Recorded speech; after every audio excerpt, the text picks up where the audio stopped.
ole kan chena olom ne pa chu oi voin chu Chhungkua kan nang le theia Chhungkua kan nang khat khop maya boi na deu kan lo nei nen tung kuma chon kan vai kharon lan na ngai chu Chhungkua kan mukbang to na mukbang phei to na nang khat to zola rik na chu kan nang ve so to với là chuan Chhungkua kan lo mukbang to na Chhungkua kan lo ei tur chu Lion arsa oma chuan achek oma Lion zik lum chum tui don khop mai hey tui arsa tui ka chu Lion salat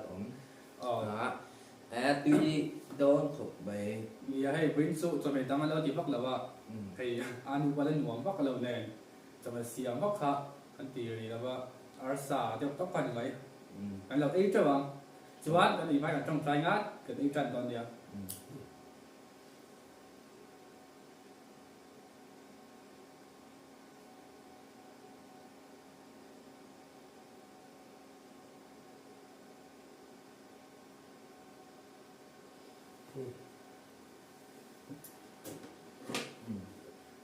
tui don khop mai rồi trang to boka hey tui don to sao tui don đấy đi cuốn thế cái nuôi cho là ai thấy liên tục là wa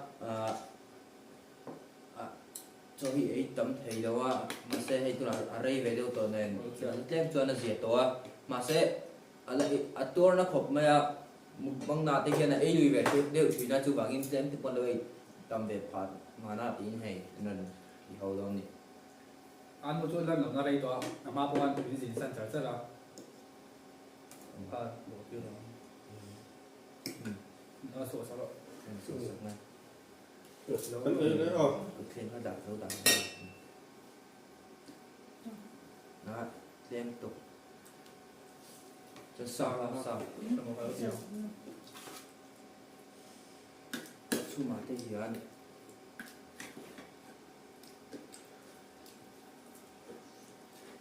rồi sắp đâu rồi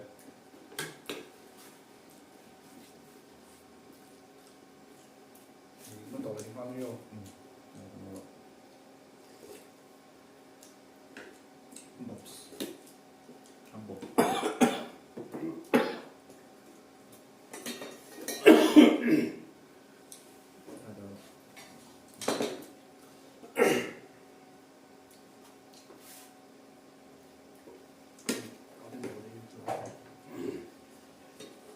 sao tôi tắm mấy vật tổ cái ấy trồng sạp của lòng bọc tùy video rồi mà tùy mẹ pháp mày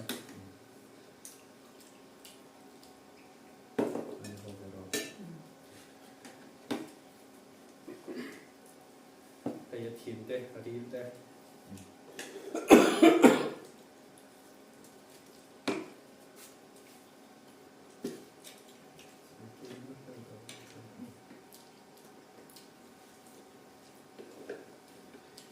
sau đó ý trước đồ nó bùng xuống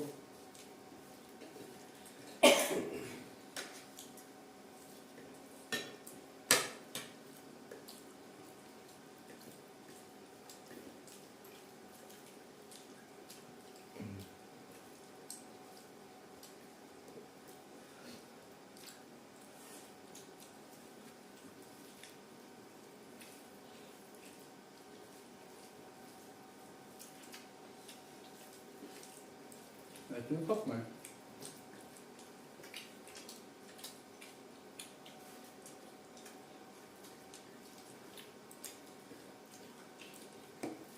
gì cũng xung đi tuy ạ đi xung bàn có bị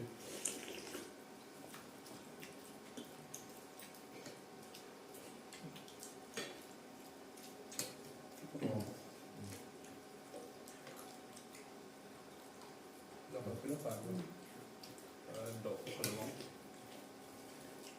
độ không được bóng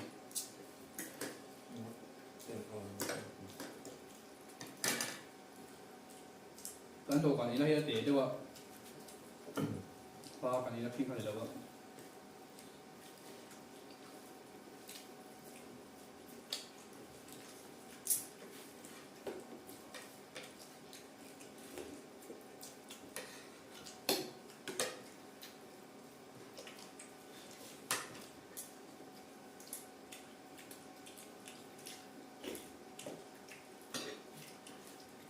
Đây là trombone A trường.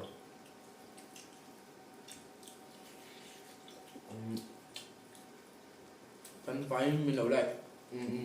Kan phải lại cái đó, Juan. Mình subscribe đầu tiên, mình subscribe bao nhiêu lá. Like, comment, share cho luôn.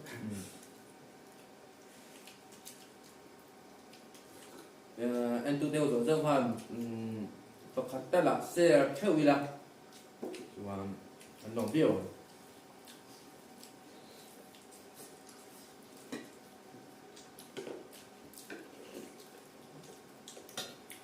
Tập nhưng mình sắp theo một là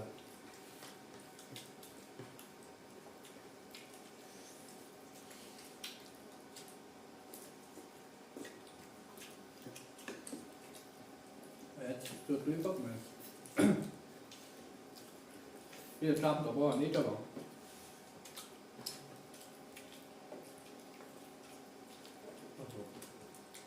itu lah. Hey, cho nuôi chung nào đầu sự kiện nào là để tí bắt rồi. Đây là con đồ đầu, tôi qua cái đồ thay tiệm đồ này. Nó giờ thủ thế nó mà tự nhiên ở đây đầu qua phản bị nó tính năng của sự đồ nó bỏ cái phần bị của nó như vậy.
Phải chụp cái đầu của chị ạ.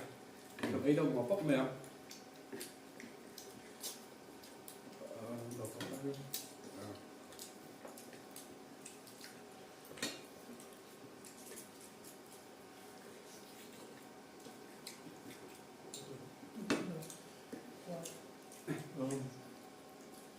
thế mong về Cái đây là thấy được rồi.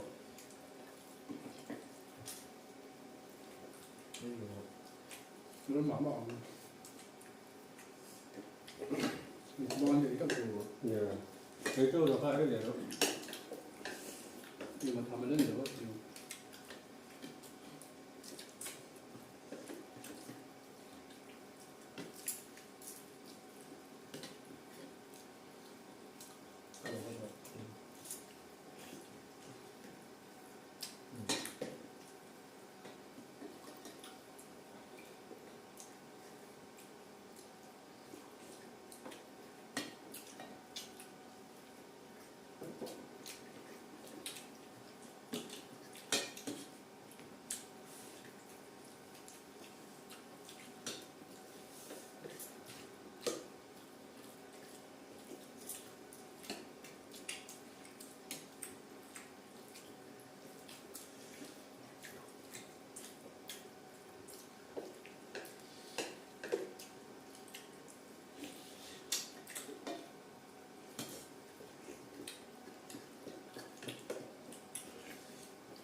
như thế mà.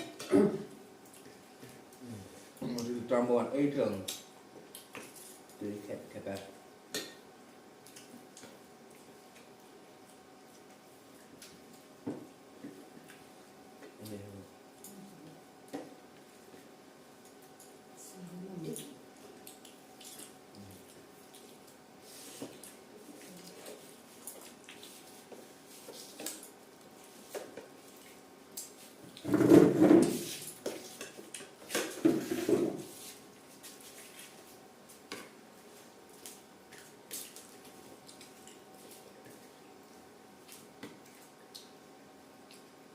Sa sang quan liệt đấy cấp này quý khóc mày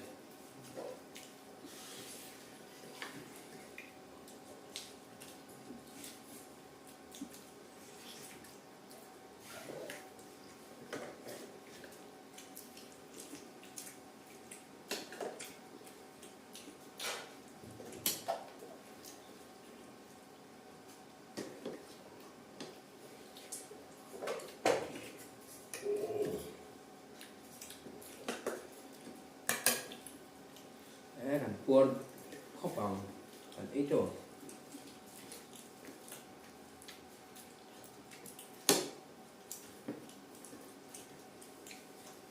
ăn có số ấy tổng gốc là ba ấy thấy gốc là ba nó sẽ kiếm mày thôi đi à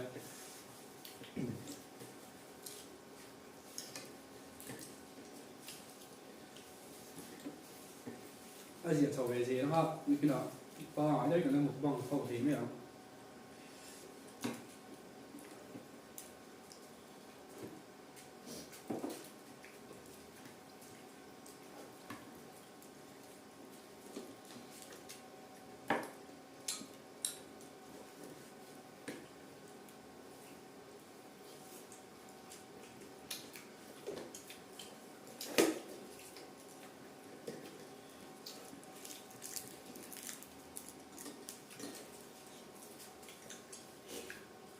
thua rồi Con tỏ lon rồi chua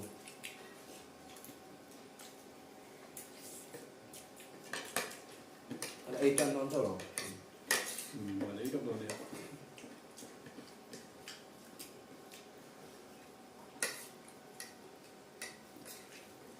anh chơi đó đây kìa sao để con đổ đi đây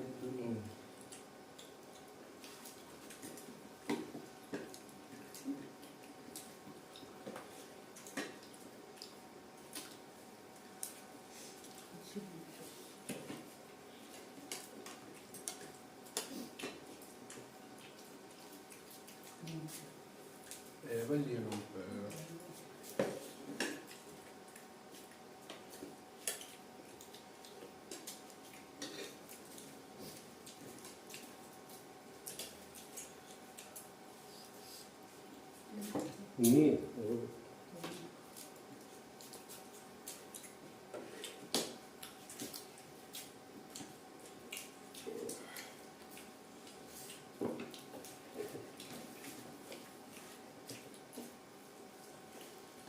nó cuốn tôm nữa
riêng cái đồ này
Tua trap itu, tua ni. Tua dia mà ya mà sẽ tên gần ui lì à.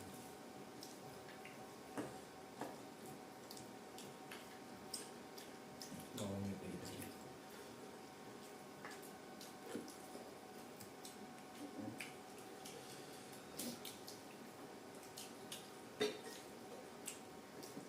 Chắc chưa bắt túi về à. Tua kok ni.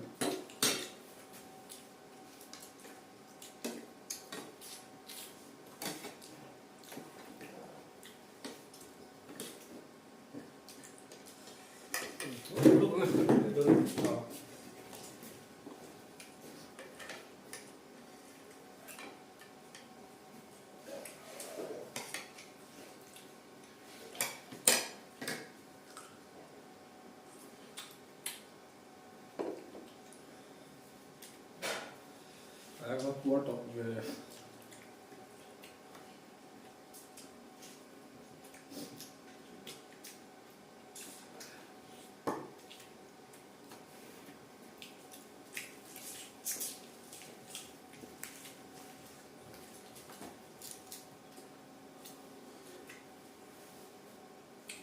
Rồi lên rồi đó. Tốt rồi.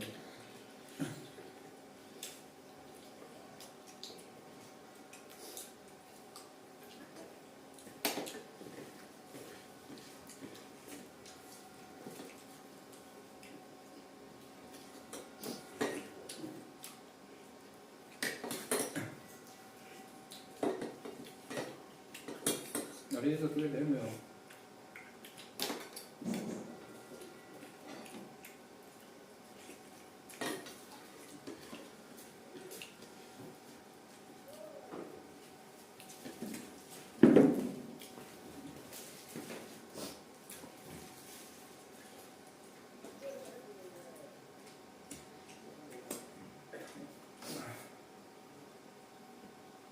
Tua em này. Kita tua top. Anu tay là ấy rồi sắc sam này. Bây giờ là thành tua.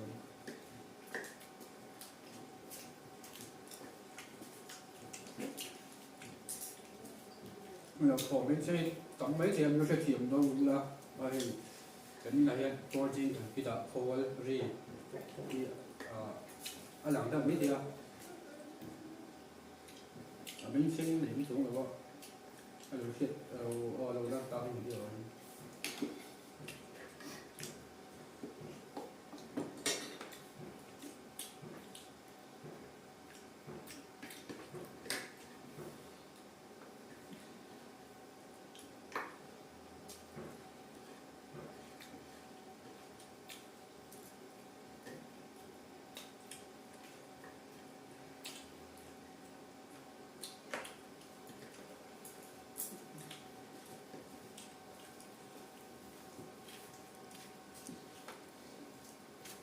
Cái người ba số tí tổng bắc là lo phải nó sẽ thiểm với nó sẽ thiểm với là nhưng tại vì nó túi bắc là ba bộ ai là phải túi thiểm với em thật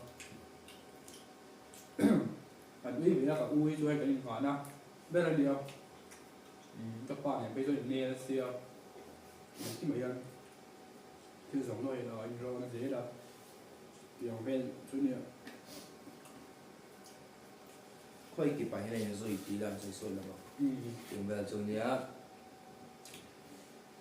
Cái đó sao bảo là bây giờ là chúng ta sẽ lấy của đây kia ở số thì là video call thì là sau hai thì chúng ta sẽ video call có gì là apa hết như khá là với số nó như phone call thì là cái tiếng của tôi nữa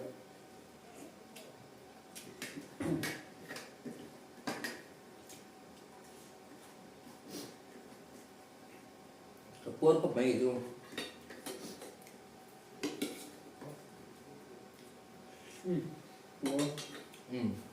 Cuốn một.